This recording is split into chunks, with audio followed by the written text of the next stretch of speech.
Welcome to the Word Cafe podcast. This podcast has been designed with curated content that centers on the power of words. Can we really do anything without speaking? Can we really do anything without the agency of words? Yes, that is what this podcast is all about. And I am your host, Amakri Isoboye, your neighborhood word trader. I believe in the power of words, for it is the unit of creation. I trade in words to profit my world.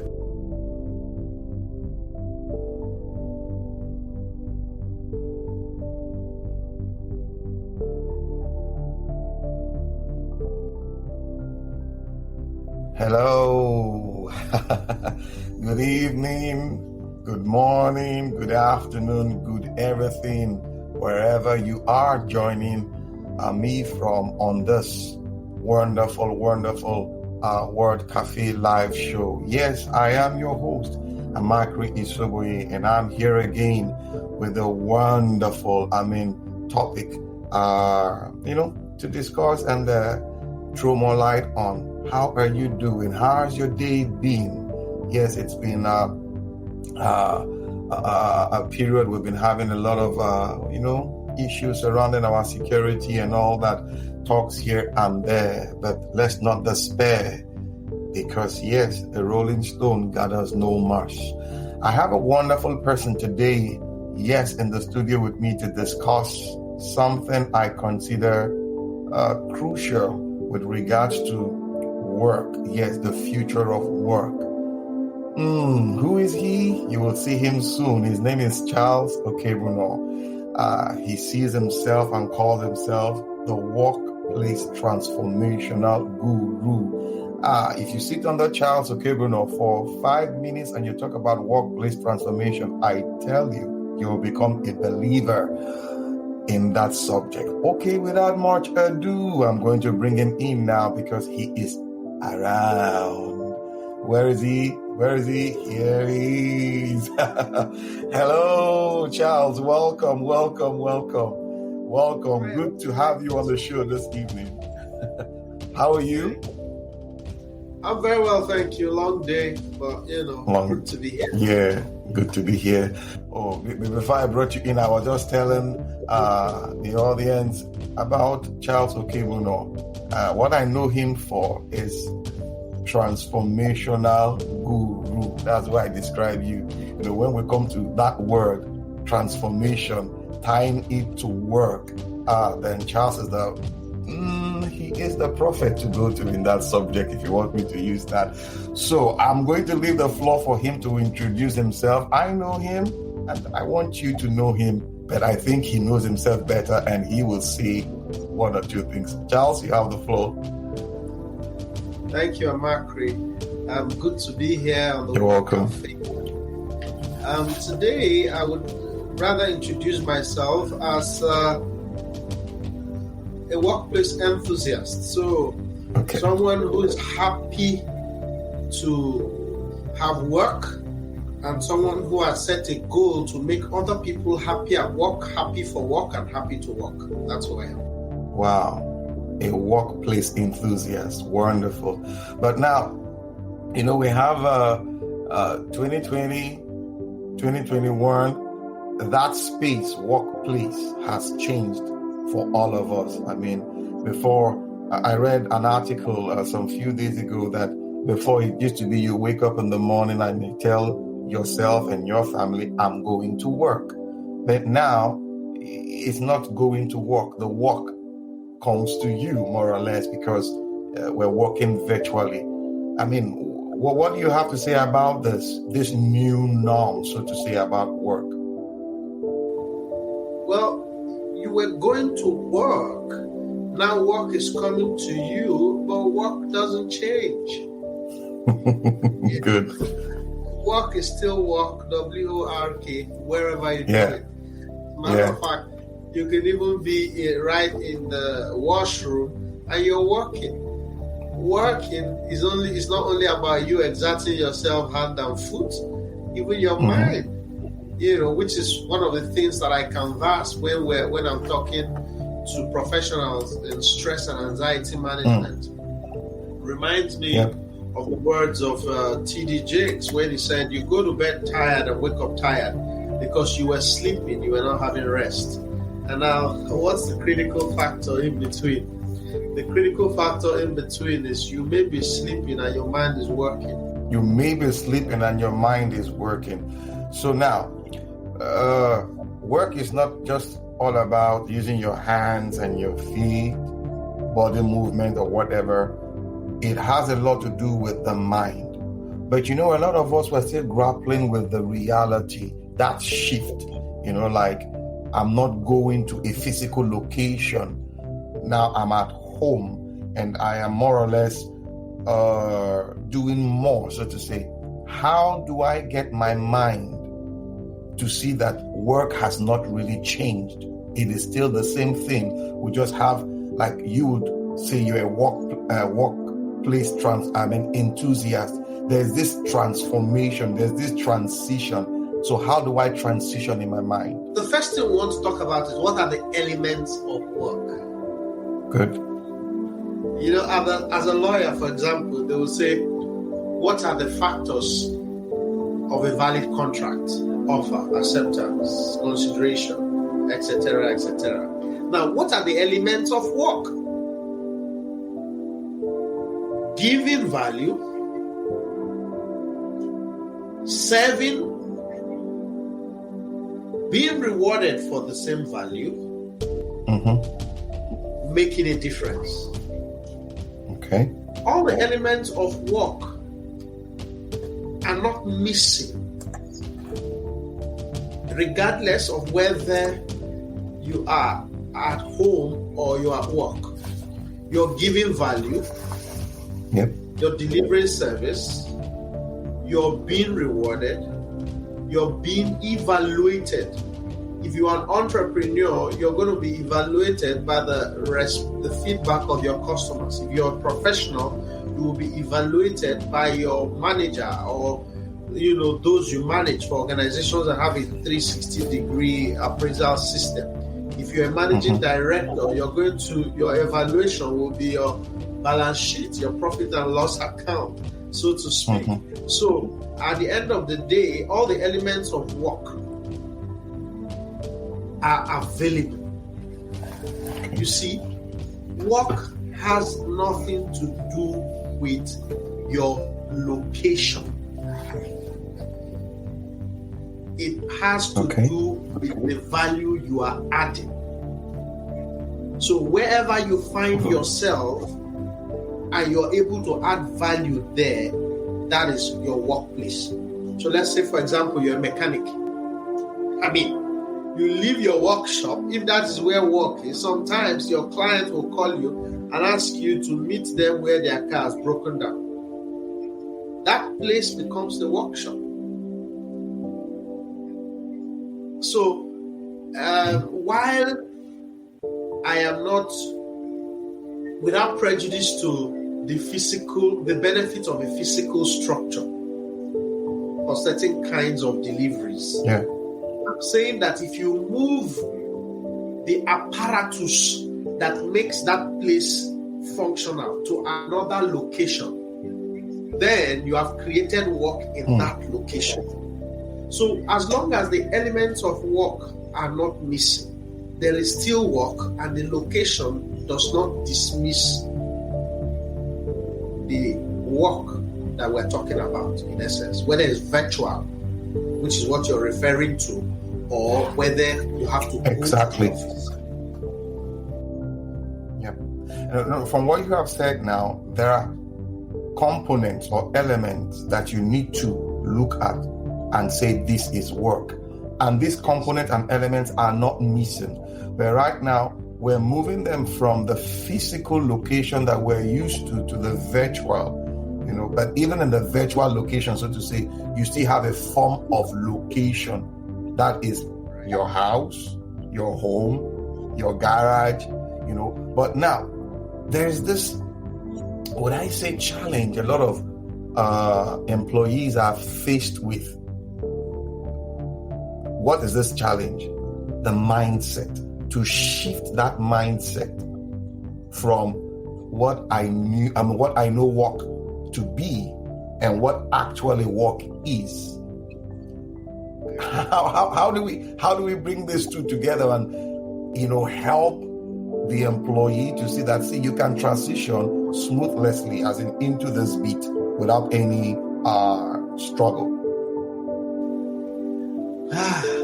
It would be suffering fools gladly to say that the transition is seamless.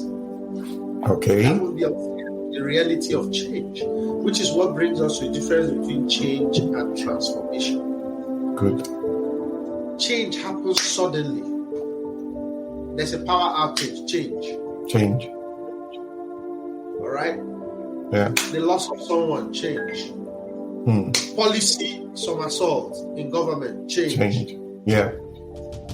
These things happen suddenly. Okay? And human beings by their nature are resistant to change. The reason I keep referring to a book called Who Moved My Cheese is because it's about change management. What happens when what used to be ceases to be? How do I react or respond to change? Reaction is negative, response is positive, but regardless of it, you are required to make significant adjustments. Okay. So if I tell you that it's going to be seamless, the transition will be smooth, I may be unfair to the reality because we're dealing with your mind. Your mind is used to. Those days in law school, something very funny used to happen. Or one of my friends said, you wake up and you make your dash for the table, early hours of the morning to catch up before you go to class. And after the bar exams, he caught himself waking up one morning and dashing for the table, only to remember that, I've already graduated. I'm not reading for exams anymore. If I want to read, it should be at my leisure. It wouldn't be the 3 or 4 a.m. waking up to read anymore. So his mind has been adjusted. Exactly. So the adjustment of the mind is not easy, which is why cut yourself some slack. Don't begin to feel irritated, upset, angry with yourself, angry with the reality. No. Start the process of transformation. Change is sudden, but transformation is a process. Okay. Take that again. Change is sudden, but transformation is a process. Whoa. So, if you have a baby that's just come out of the womb, the baby starts to cry. The baby is crying because it's a new environment and they're used to being in the womb. Everything, they were in an amniotic sac, everything was safe. But here it's come out to the open. But guess what? It's easier for you to change in someone who's new to something. For example, if someone comes to work in your house as a staff, it's easy to change them and tell them, in this house, these are the rules. When we come in, we don't come in with our slip shoes.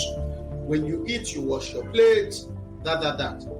Then for you to change someone who's been working in your house for the past 3 years and you say, from tomorrow, no more coming in with your shoes. When you eat, you wash the plates.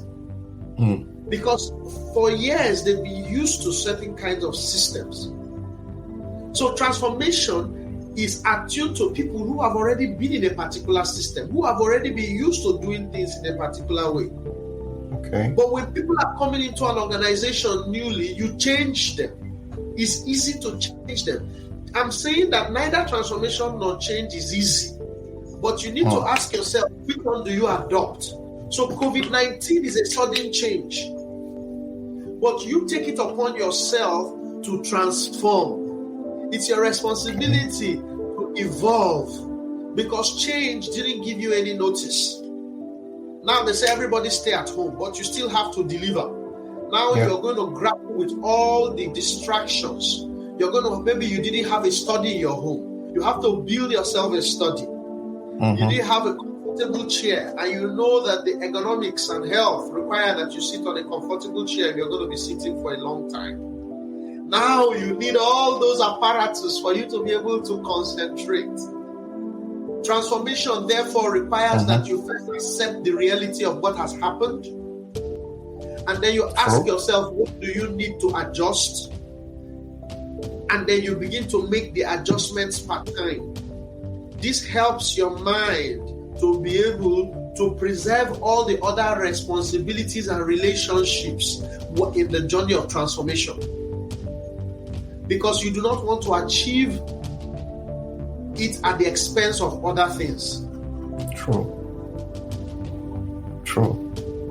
Now, from what you have explained, how would management, as in the management of an organization and her employees, achieve this kind of, would I say, change versus transformation, as in the benefits?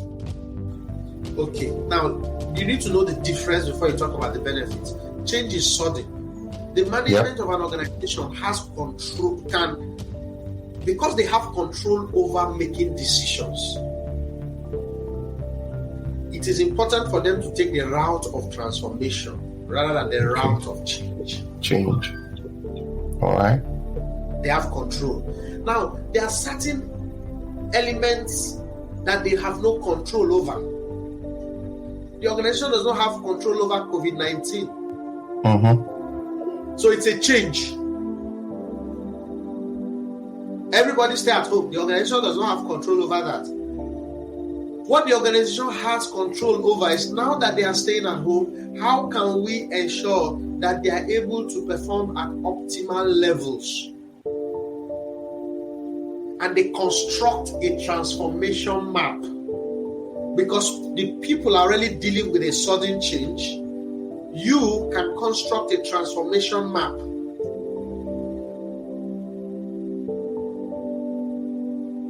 You're trying to get the people to adjust to the realities of the time. And to understand the holiday cannot be for too long. Because if it is for too long, everyone is at risk, including the system itself. True. But you're not going to come in to say, look, I don't care where you are, I just want things to be done. Stay with us. We'll be right back. Hello, nerds. Come listen to the History Nerds United podcast, and let's make history fun again. We interview today's best authors, whether they are established Pulitzer Prize winners or someone debuting their first book.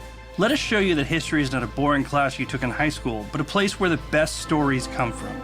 And we don't just cover history. We also love to chat about true crime, biographies, memoirs, and so much more. So head on over to History Nerds United and let us introduce you to your new favorite book and learn the story behind the story.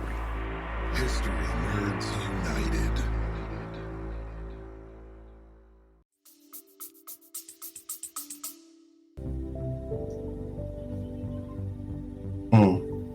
You're not going to get results that way, because a lot of people need to be guided. So you should be able to come to the point where you say, I understand that things are not the same, but tell me what works for you. So through consultation, you're able to have a pool of ideas. The pool of ideas will show you that will help you create a cocktail of solutions that can be attuned to different people's complexity. A single person doesn't have the same complexity as someone who's married. A person who's living without their spouse, who may be living abroad or living in another city, is different from someone who is living with their spouse and with their children. True. So the complexity of somebody who already has a studio room and a study will be different from somebody who has nothing like that. Nothing. His or her mindset is, when you get home, work stays in the office. When you get home, it is home and nothing else. They don't even take their calls once they pass through the door. Exactly. You're dealing with that kind of person. And you're dealing with another person who walks around the clock and says, I'm available at all times. Two different two different kinds of mindsets in the workplace. All right. So people at the top echelon of the organization may not be able to may have been used to not separating work from life.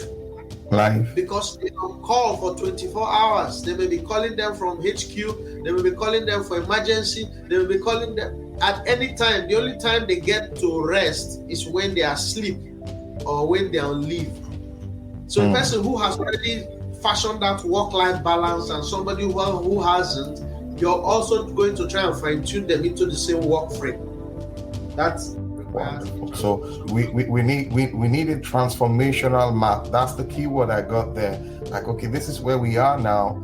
This is where we want to get to, and we need to bring all of the considerations in terms of human factor and what have you. Then we arrive at that decision. You know, like, okay, fine, we'll make this room for this person. We'll make this room for that person. But at the end of the day, what we are looking at is creating value.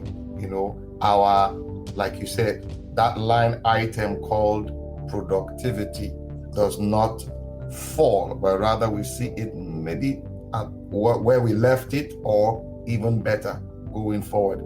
Now we also have this issue of millennials coming into the workspace, you know, who are more savvy with technology and the internet and what have you.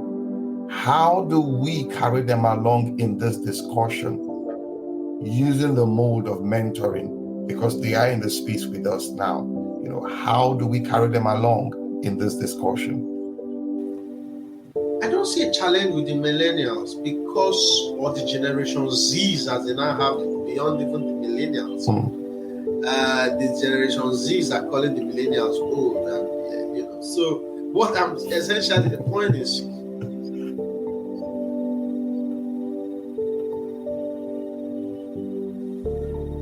people want a connection. Aristotle said, "Man separated from society is either a beast or a god." Yeah. People want a connection. Provide them with the connection, and everything else will fall into place. Don't forget, we're already in the virtual space. From 1999, 2000, when telephones, mobile telephony became more pronounced in Nigeria. In Nigeria. From that moment, we began to slip into the virtual solution space. I pick up my phone and I call somebody in Lagos, in Abuja, in Benin, in Enugu, and we have a conversation. Yeah. I didn't need to write him. I didn't need to travel all the way to Enugu. I open an account in Lagos. I go to Benin and I withdraw. I didn't need to have to withdraw my money only in the pound where I opened the account. Yeah. So this generation has moved into that space. Those days we used to have Yahoo Messenger, Hotmail Messenger. Then we transitioned to BlackBerry Messenger. We moved to WhatsApp. Look, the generation, they are not after physical meetings. They are not physical mentoring. They are more interested in your presence, whether it's virtual or physical. They are more interested in your essence, whether it is sincere or superficial. So that's the point. Okay. Wow. And the truth is, when you get this, when you get this all figured out, so to say, put them in one package, you begin to create that value that you really desire. There was this particular day, my wife called me, you know, and was like, our son, I always, whenever I talk about virtual space, I always use this, you know, example or talk about this. That mommy, I don't think there's any need going to school, because I just pick up my tablet or my laptop and I go online, Google, and I check this information and I see it. And I smiled. I said, so what did you tell him? I should try to explain to him that, yeah, it's good. You can get this information online and all that. But, you know, when you sit in in a space with other people. Beyond the academics, you also have the social interaction. You need to like learn and all that. I think that's, that describes the millennials that we have now. In as much as they want to be virtual, work virtual, there is also that social aspect that should drive that activity. I don't know. What do you think? What do you think? Amakri, I think otherwise. Okay. 21 years ago, I forged relationships online that were solid, sincere, focused, clear, and enduring. 21 years ago. Some of these people I have never met physically, but they can vouch for me and I can vouch for them. Yeah. On one of my birthdays, one of them wrote to me and said, I took a chance on Charles. I never knew that there would be time that will come when Charles would need to take a chance on me. Chance on me. But we have never met. And our relationship is 21 years old. No. Wow. That is a strong trust, as in surplus, if I must use that word, as in you have this trust guiding the relationship. Yes. And I have never separated relationships online from relationships physically. The same words I use when I'm online is the same words I use physically. The same mood, character, mien, behavior, pattern, attitude that I display online is the same I display offline. I get it.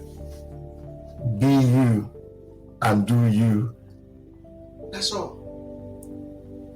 At all material times, the intimacy is not strained by the distance, because that distance has already been dealt with by the relationship, the connection.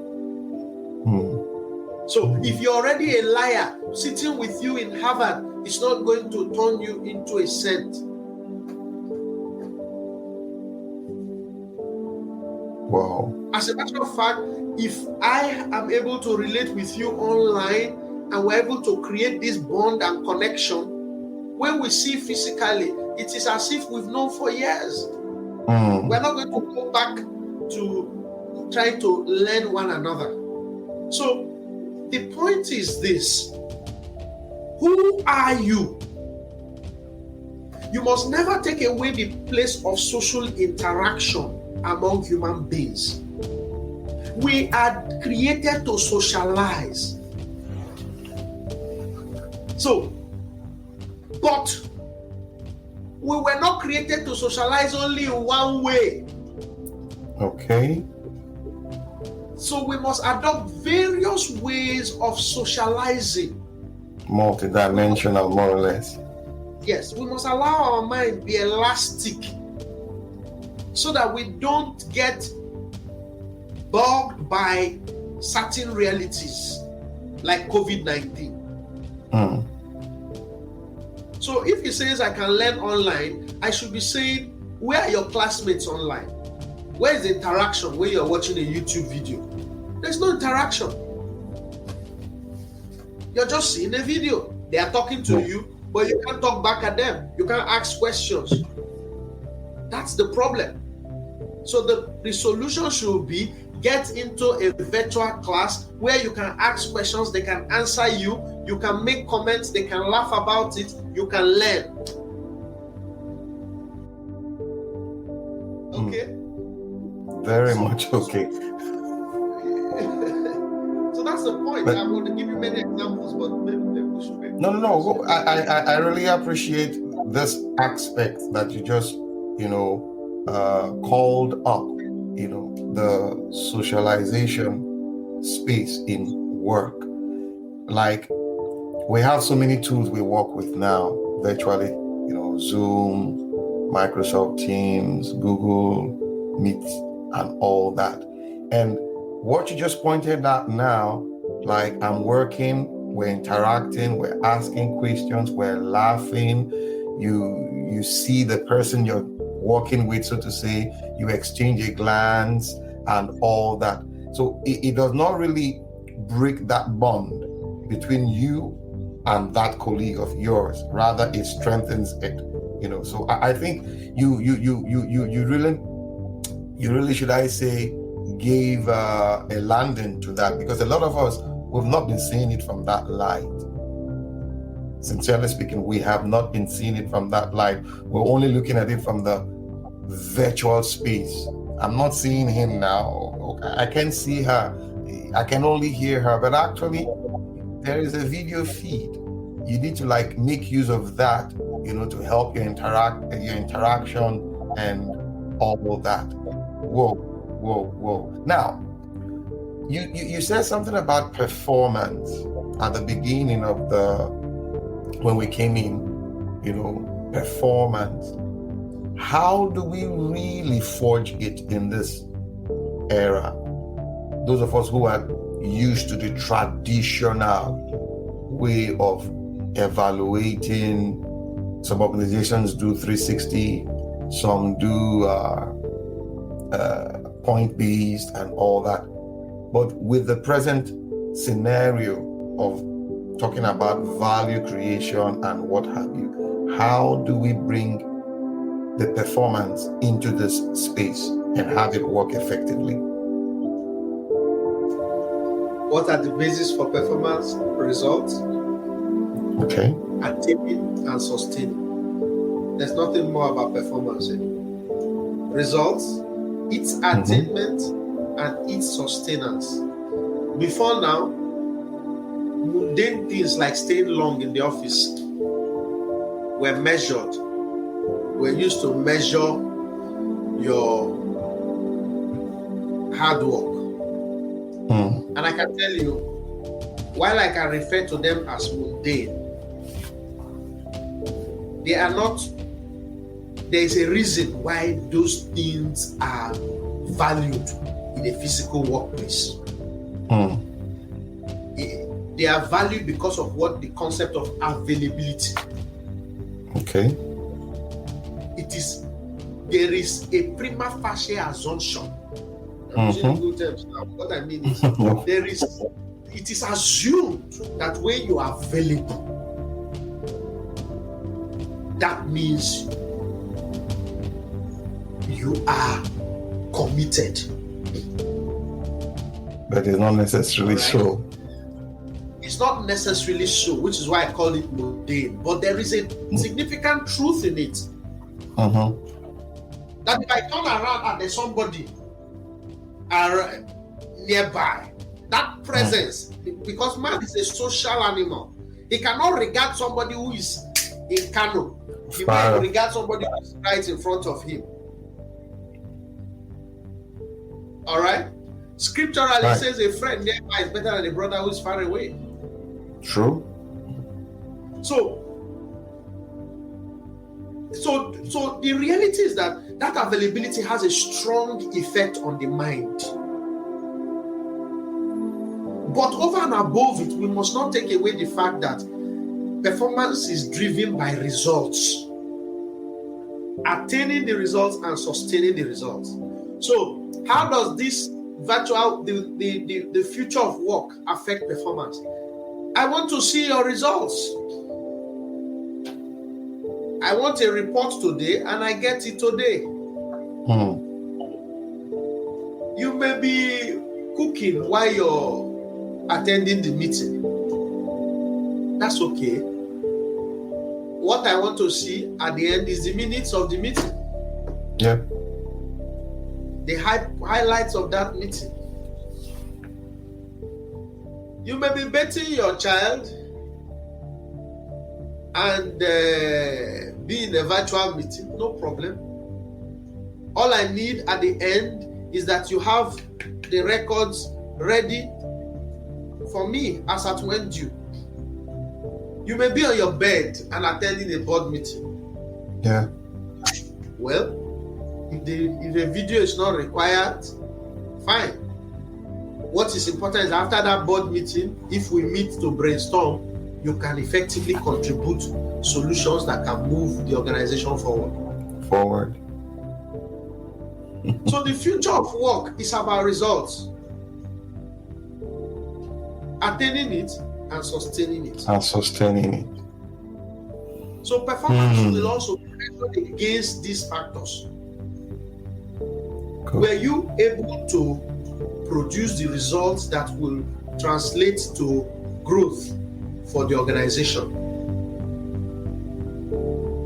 And is it a result that can be sustained? Or is it a cooked artificial result? These are the things that will drive performance. Are you able to produce solutions that will help us better understand the transformation journey or apply the transformation map? These are the things that acquisition of results and sustaining that result. That is what performance is all about.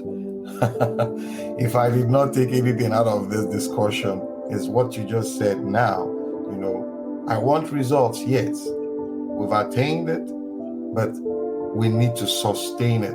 And actually, in the virtual space, you have more opportunities in achieving this, as in these two factors you have talked about now. You're on the go, you're having a meeting, you are at the airport lounge waiting for your flight, you are in a meeting, or you are working, so to say, simulating. If you are an analyst or whatever, you have your tools that you work with. So practically everywhere you are producing that result.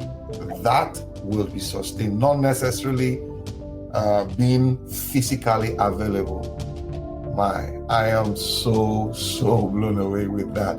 Now, before I let you go, just before we came on, I told you our discussion will not so that we don't, I know you have other things to do, that I don't take so much of your time. What is that one advice you have for employees and even entrepreneurs, management, this season we're in? What's that one advice as a professional you have for us? It is that things may not necessarily get better, but we can get stronger. And we need to prepare instead of being in despair.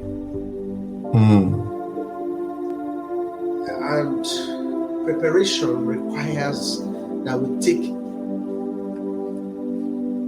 everyone into consideration. We draw strength from our hope and aspiration, draw strength from information at our disposal, convert knowledge into learning, make sure that at all material times we are building a learning team, not an earning team. Make sure that as a professional you are learning and that you see problems as the greatest life's teacher. Make sure as an organization that your evolution is such that everyone is being carried along, and that the interest of preserving the organization supersedes private narrow interests, selfish interests. If these key elements are taken into consideration, you will be building a workplace that will survive generations. Planting trees that you may not sit under their shades, but you are planting them with a sense of responsibility that the shade you are sitting under today, someone planted it yesterday. You are asking yourself critical questions, whether your values and your goals have an alignment. These are the parting words that I have for every professional and for every organization, because they represent the future of work. Times may change, but the principles that will ensure that we survive will be determined by our coming together to agree, even when we disagree. Awesome. Guys, we've been talking with Mr. Charles Okeibunor. I call him, like I told you, the transformational guru. But he says, I am a transformational enthusiast. That's what he describes himself as. And we've been talking about transformation, workplace, the future of work, and he has done justice to it. I just want to say thank you to him. Thank you for gracing this World Cafe Live show with your presence, and hope that when we call on you again in the future, you won't say no. People, if you're watching, thank you for joining in. If you watch the replay, go ahead and drop a comment. Yes, this is what we do at the World Cafe. We bring in people to share moments with us, pointing us in the right direction. I am your host, Amakri Isoboye, and until I come your way again, I believe in the power of words. Why? They are the unit of creation. Bye for now. Charles, thank you so much. Thank you. Thank you for having me. All right. Bye.